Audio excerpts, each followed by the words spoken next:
Bonjour, bonjour mes beautés, bonjour mes chéris, j'espère que vous êtes bien, j'espère que vous êtes en bonne santé. Mes beautés, la vidéo d'aujourd'hui, ça va être très courte, une petite vidéo. Pourquoi? Parce qu'en fait, j'ai préparé une autre vidéo pour aujourd'hui, et un peu longue, comme d'habitude, sauf que j'ai oublié de vous donner, de faire une petite test, ok? Et j'ai oublié de répondre encore une question. Pour ça, aujourd'hui, je vais faire une mini vidéo dans laquelle je vais vous donner un test de préparation pour la prochaine vidéo, d'accord?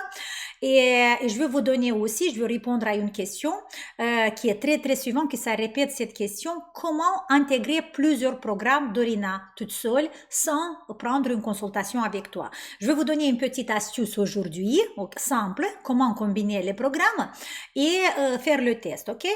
Voilà, ce que vous allez faire, en fait, cet exercice, ce test, c'est pour tout le monde, même pour les personnes qui travaillent avec un programme basique, pour les personnes qui travaillent avec un avancé, pour les personnes qui travaillent seulement avec le gua sha, par exemple, et pour toutes les personnes, en fait, et même pour les personnes qui n'ont jamais travaillé avec mes programmes.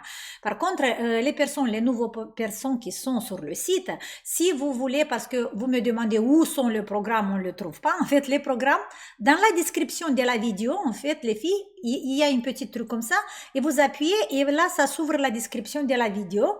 Il y a le lien de notre site, Maître de soi-même. Quand vous appuyez sur le lien, vous rentrez sur notre site, et là, vous avez le choix de tous les programmes et de tout notre travail des années et des années. Pour ça, voilà. Maintenant, on va revenir au test. Vous allez poser votre coude sur la table et avec un doigt ou deux doigts, vous pouvez faire avec un doigt ou l'autre doigt, il faut choisir un doigt de votre main qui est plus fort, ok? Peut-être avec, non, avec le pouce, ça va pas aller. Avec les deux doigts, ou les deux ensemble, ou une ou l'autre. On va diviser notre front en trois portions. Première portion, c'est celui-là. En fait, regardez, quand vous faites une petite palpation sur le front, et là où vous voyez où l'os du front commence à s'arrondir, sur le côté, là, il y a l'os temporal et là, il y a l'os frontal. En fait, c'est cet endroit-là qui est plus rond. C'est notre première zone du travail, là. Et on va avoir la numéro 1, ça c'est la zone numéro 1. Après, on va avoir le pied du muscle fronto-occipital, cette zone-là. Et après, on va avoir la partie centrale, cette soudure, cet endroit où les deux muscles frontales vont se coller. La partie centrale numéro 3, ça veut dire première zone numéro 1, numéro 2, numéro 3 au centre. Et encore une fois, de ce côté, le numéro 1, le numéro 2, et voilà, le numéro 3. Ça veut dire qu'on a trois zones sur notre front, deux sur un côté, deux sur l'autre côté, et la zone numéro 3 au centre. On va le numéroter parce que c'est important. Après, vous devez me répondre aux questions, ok? Numéro 1, numéro 2, numéro 3. De ce côté, du côté gauche, numéro 1, numéro 2, et voilà, le 3, c'est le centre. C'est bon? Maintenant, on va prendre un doigt, on va poser le coude sur la table, et ce que vous allez faire, vous devez relâcher le poids de votre tête sur un point de cette zone-là. Ce que vous allez faire, c'est quand vous voulez dessiner plusieurs points sur la zone numéro 1. Ça veut dire que là, j'ai fait vite, vous voyez, mais vous devez relâcher la tête. Imaginez que votre doigt doit percer dans l'os, mais sans appuyer avec la main, c'est avec le poids de la tête. Et le poids de votre tête, c'est environ 3-4 kg, ça va être suffisamment pour appuyer sur le doigt et pour voir est-ce que dans cette zone-là, vous avez des trigger points, vous avez des douleurs, ou peut-être vous tombez sur des petites nodules, de petites boules, de petites tiges, voilà. Il faut examiner en fait la zone numéro 1 avec le doigt. Quand vous avez fini toute la zone numéro 1, vous passez au numéro 2. La même chose, ou avec les deux doigts, ou avec un seul doigt, et regardez. Ce qu'il faut faire, il faut que vous restez pendant quelques secondes sur chaque endroit avec les yeux fermés, ça c'est important, et essayez de rentrer à l'intérieur. Et toutes les perceptions, ce que vous allez sentir en dessous de vos doigts, vous devez noter. Vous faites un petit papier et vous écrivez zone numéro 1, 2 et 3. Zone numéro 1, 2, 3 côté droite et côté gauche. Après, parce qu'après, on va faire une comparaison.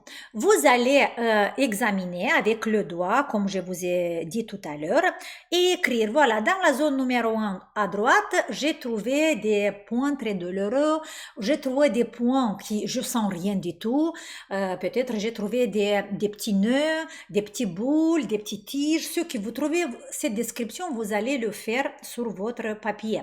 Ça, c'est un travail très important. Comme ça, vous allez, après le travail, vous allez faire encore une fois cette petite analyse, cette petite essai, test, et vous allez voir comment c'était le front avant le travail, comment c'était le front après le travail. Pourquoi on fait ça? Parce qu'il y a beaucoup de vous qui ne comprennent pas je sens pas le muscle, je sens pas si j'ai attrapé le muscle, je sens pas s'il y a des tiges, comme tu dis Dorina, s'il y a des nœuds, je sens pas s'il y a une petite couche de lactose, s'il y a un petit coussin de liquide sous-cutané, je le sens pas. Et parce que, voilà, et cette test, c'est un test, un exercice dans le même temps qui va vous aider à comprendre la texture de votre corps, voilà, du front, par exemple, maintenant. Et vous allez comprendre quand vos doigts vont passer d'une couche à une autre. Cet exercice tactile, en fait, c'est un exercice professionnel. C'est un essai que font les professionnels, les masseuses qui sont les professionnels, les ostéopathes, les kinés. C'est la palpation du contrôle. En fait, comme ça, avec les doigts, on va développer cette sensibilité au niveau du bout du doigt et comme ça va vous aider à travailler après avec des autres exercices, à comprendre mieux la technique et à faire mieux les exercices. C'est en fait un tout petit peu qu'on apprend aux mains à travailler toute seule sans que vous pensez. Ok, c'est un peu comme ça. Je ne sais pas si j'ai bien expliqué. Dans tous les cas, faites cette test sur toute la surface du front. Passez d'abord côté droite, zone numéro 1, zone numéro 2, la zone centrale, très important. Sauf que si vous allez, il y a une erreur que vous faites. Si vous faites ça, ah, j'ai rien ici, ça va, c'est pas bien. C'est mieux de faire rien. Fermez les yeux. Ça, vous allez le faire qu'avec les yeux fermés et vous allez ouvrir votre œil intérieur. Et vous allez, parce que comme ça, vous allez comprendre les couches, les filles. Parce que quand je parle que sur notre visage, il y a beaucoup de couches comme le gâteau Napoléon, par exemple. Et vous, quand vous travaillez, vous sentez qu'une seule couche. Et c'est ça, c'est des exercices de perception dans lesquels on va développer cette sensibilité dans les doigts, ok? Et vous allez appuyer doucement, pas appuyer, mais avec le poids de la tête petit à petit, ou peut-être appuyer, il n'y a pas l'importance, important que vous allez doucement glisser, glisser, glisser, et imaginez comme votre doigt va s'enfoncer dans quelque chose de profond. Et c'est quelque chose de profond, il y a quelques millimètres, mais vous devez sentir au niveau du millimètre de votre doigt comment il rentre dans la surface du crâne. Ok? Ça, c'est le test à faire. Vous écrivez tout ce que vous sentez. Si quand vous posez le doigt, vous sentez qu'il y a une couche mou, une couche liquide ou une couche graisseuse dans laquelle le doigt passe, ou tout de suite vous tombez sur une surface dure de muscle et après vous allez dans la surface de l'os, vous devez examiner aussi la surface de l'os, parce que l'os, normalement, il doit être lisse comme un miroir. S'il y a des différentes déviations comme ça sur l'os, pas des déviations de niveau comme ça veut dire que la structure, le périoste de l'os, il est endommagé, il a commencé la résorption et pour ça, il y a des endroits qui sont plus résorbés, il y a des endroits moins. D'accord? Ça, c'est vraiment un test très important d'observation intérieure, du développement de la sensibilité du doigt, que ça va vous servir pour tout le travail avec tous les programmes pour comprendre mieux la technique. Faites-le bien et écrivez-moi s'il vous plaît tout ce que vous pensez, tout ce que vous sentez dans les messages sur cette vidéo parce que je vais lire chaque petit message, ok? Maintenant, on est à combien? une minute ou plus, 9 minutes. Ah, et regardez, maintenant, on va faire le petit astuce. Comment combiner les programmes? Ça, c'est qu'une minute qui va me prendre. Comment combiner les programmes? Comment travailler avec beaucoup de programmes que vous avez? Supposons que vous avez le programme basique, le programme Gua Sha, le programme ventouse, le programme taping, ok? Les 4 programmes. Sauf attention, le Gua Sha et la ventouse, si vous êtes débutant, vous ne les combinez pas ensemble. Vous faites que ou une ou l'autre. Si vous êtes déjà avancé, si on s'est vu, vous connaissez déjà parce qu'il y a des personnes où j'ai donné le feu rouge de travailler avec le Gua Sha et le vacuum ensemble. Mais si on ne s'est pas vu, si je vous ai dit pas, alors vous faites pas ça. Supposons que vous avez programme basique, programme taping et le programme Gua Sha, parce que ce sont 3 programmes qui se complètent parfaitement.